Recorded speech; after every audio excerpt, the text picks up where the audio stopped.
Good morning, Life Wealth family. Hilgard Lamprecht here again, visiting with you.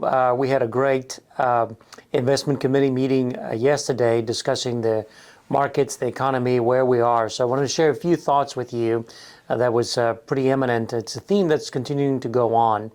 There is really a big disconnect between what the markets has already priced in the Fed would do with interest rates and what the Fed is actually doing with interest rates.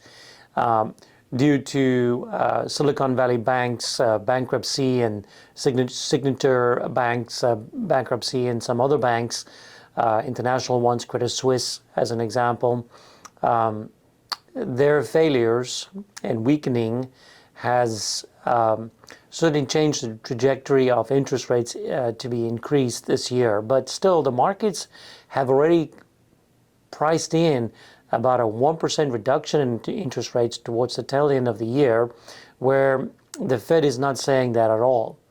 Whenever Jerome Powell speaks, he's speaking not of doing that per se, but possibly still increasing interest rates one more time at about a 25 basis points.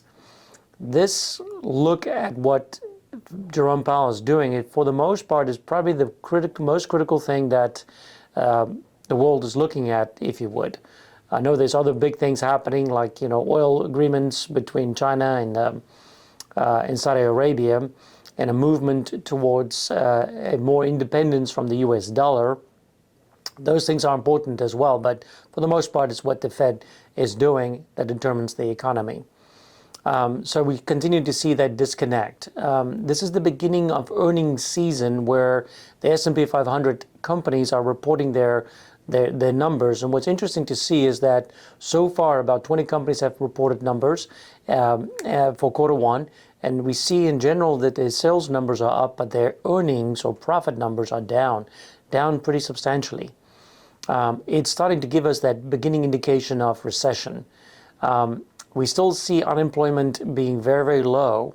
The expectation then in a bottom line for you is I expect the Fed to continue to increase interest rates at least one more time before it's leveling off.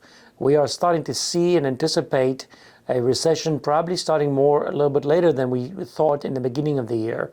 We see that happening more towards the end of the year or even the beginning of the second quarter of next year. And we see still a lot of volatility in the markets. The latest run-up it's stalling out again, and probably we'll start seeing some pullback here, in the recent week or two. All to say, this year still very much a year of volatility.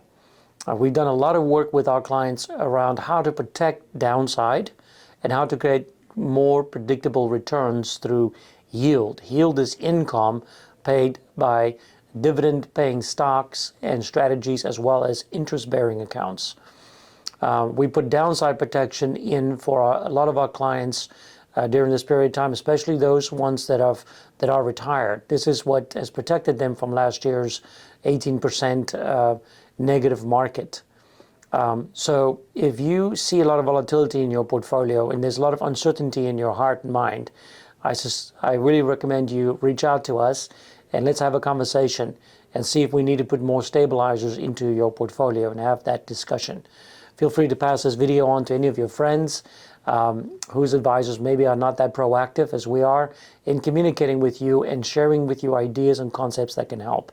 I also look forward to seeing many of you tomorrow night here for our advanced income tax planning workshop. We look forward to that. And in here, we're going to be sharing with you some proactive strategies that you could utilize to influence your income taxes for next year.